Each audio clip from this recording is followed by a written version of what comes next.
जज के ऑर्डर में लिखा है जो इन्होंने महाराष्ट्र की इलेक्शन से किया है ना भाई साहब, बोलना पड़ेगा। यहाँ पे इन्होंने पहले क्या किया, शिवसेना बीजेपी से बाहर आ गई, फिर शिवसेना से बाहर आ गई, एनसीपी से बाहर आ गई ना, एक वोटर को 9 बटन दे दिए, सब कंफ्यूज हो गए।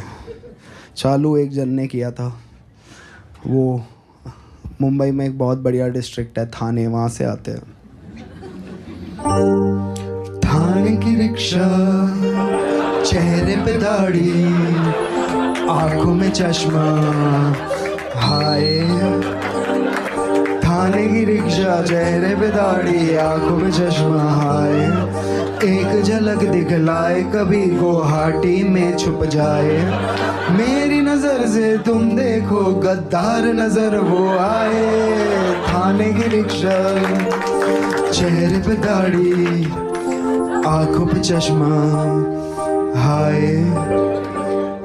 मंत्री नहीं वो दल बदलू है, और कहा क्या जाए, जिस थाली में खाए उसमें ही वो छेद कर जाए। मंत्रालय से ज्यादा फडणवीस की गोदी में मिल जाए, तीर कमान मिला है इसको बाप मेरा ये चाहे। थाने की रिक्शा, चेहरे पे दाढ़ी, आंखों पे चश्मा, हाय। सोचो ना, मतलब ये पॉलिटिक्स है इनकी। परिवारवाद खत्म करना था, किसी का बाप चुरा लिया भाई। क्या रिप्लाई होगा भाई? मैं मिलूँ कल तेंदुलकर के बेटे को, बोलूँ कि आजा भाई लंच पे मिलते हैं, आधा घंटा तेंदुलकर की तारीफ करूँ और बोलूँ कि देख आज से पर वो मेरा बाप है,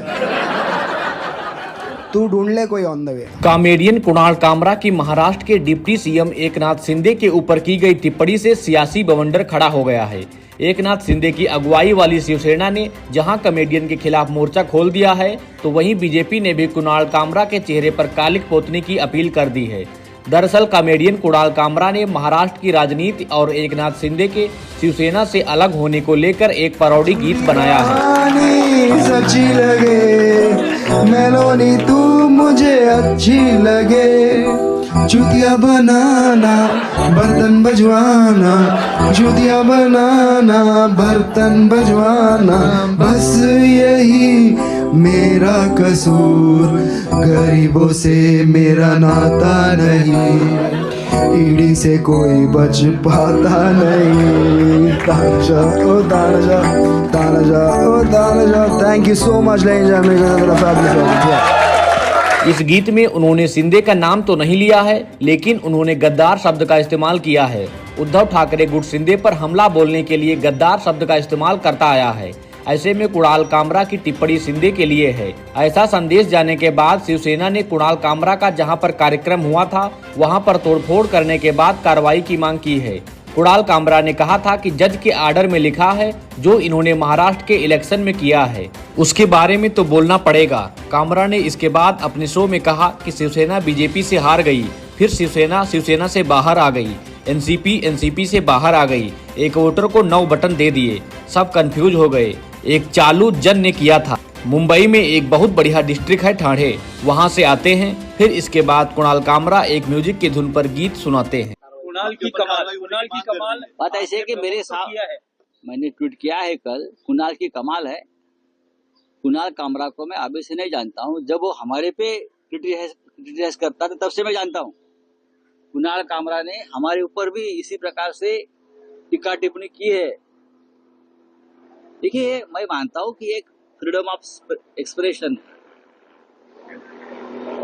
अगर व्यक्तिगत तौर पर टीका नहीं की है तो टीका को स्वीकार करना चाहिए। व्यक्तिगत तौर पर, पर्सनल लेवल, अगर आप राजनीतिक किसी विचारधारा पर क्रिटिसाइज करते हो तो आपको स्वीकार करना चाहिए। यही देश का लोकतंत्र की एक हमारी ब्यूटी है। कुणाल कामरा का ऑफिस तोड़ दिया, उसका स्टूडियो तोड़ दिया, ये गुंडागर्दी है। मैंने पार्लियामेंट में कहा था 4 दिन पहले, जब मिनिस्ट्री ऑफ होम अफेयर पर चर्चा हो रही थी, मैंने अमित शाह जी के सामने कहा कि आपने देश को पुलिस स्टेट बना दिया है। ये पुलिस राज चल रहा है, लेकिन महाराष्ट्र में गुंडा राज चल रहा है। बीड से लेकर नागपुर, नागपुर से लेकर मुंबई, मुंबई के पुलिस कमिश्नर का तबादला होना चाहिए ये केस में। उनके होते हुए कैसा होता है? अब वो किसी को पकड़ लेंगे, ये करेंगे, वो करेंगे। मुख्यमंत्री ने कहा है जो दंगेखोर है नागपुर के उनको छोड़ूंगा नहीं, और जो नुकसान हुआ है उसकी पूरी भरपाई दंगेखोरों से करेंगे। तो कल खार में जो स्टूडियो तोड़ा है कुणाल कामरा का, उसकी भरपाई कौन करेगा? बहुत ही कमजोर गृह मंत्री इस महाराष्ट्र को मिला है, बहुत कमजोर। वो एक गृह मंत्रालय नहीं चला पाया। क्या कहेंगे सर, कुणाल कामरा को लेकर अब एक्शन हो रहा है? कुणाल कामरा ने, मुझे नहीं लगता कुछ गलत कहा है। गद्दारों को गद्दार करना ये किसी पर हमला करने की बात नहीं है। जो गद्दार है वो गद्दार है।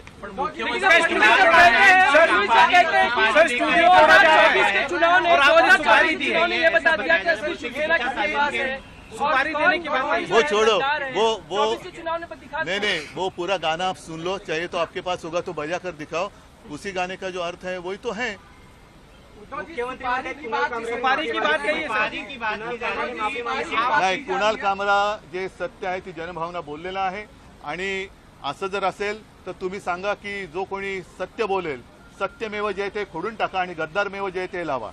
लेकिन पारी से बात कर रहे हैं, अभी शिवसेना के नेता सदन में हंगामा किए, बाहर हंगामा। नहीं, इस हमले से शिवसेना का कोई संबंध नहीं। ये गद्दार सेना ने किया है, इसका कोई शिवसेना से लेना देना नहीं है। जिसके खून में गद्दारी है वो शिवसैनिक हो ही नहीं सकता। गद्दारांचं उदात्तीकरण समर्थन नहीं करता मैं तोड़फोड़ का। कानून आपका, आप संवैधानिक पद पर बैठे हो, पुलिस आपकी है। फिर आपको अगर आपकी भावनाएं तो जल्दी आहत हो जाती है तो फिर आप पुलिस के पास जाके कंप्लेंट लिखवाते। तोड़फोड़ करने का अधिकार किसी को कानून व्यवस्था में दिया नहीं जा सकता। ये कानून का राज है या मेरे बाप का राज है, इसमें अभी फ़र्क जो है वो करना पड़ेगा कानून को। अभी बात रही कि कुणाल कामरा ने क्या किया। देखिए, कॉमेडियन रहे, लेखक रहे, कवि रहे, जो समाज में घटनाएं घटित होती है उस पर वो टिप्पणी करते हैं। और अगर स्टैंड अप कॉमेडी से इतनी तकलीफ़ है, वहाँ की भाषा से इतनी तकलीफ़ है, तो फिर उसको पूरी तरह बंद कर देना चाहिए।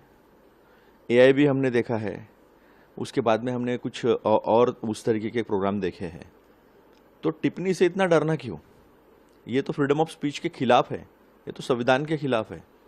एक घटना मुझे याद आती है, मैं ज़रूर आपसे साझा करना चाहूँगा।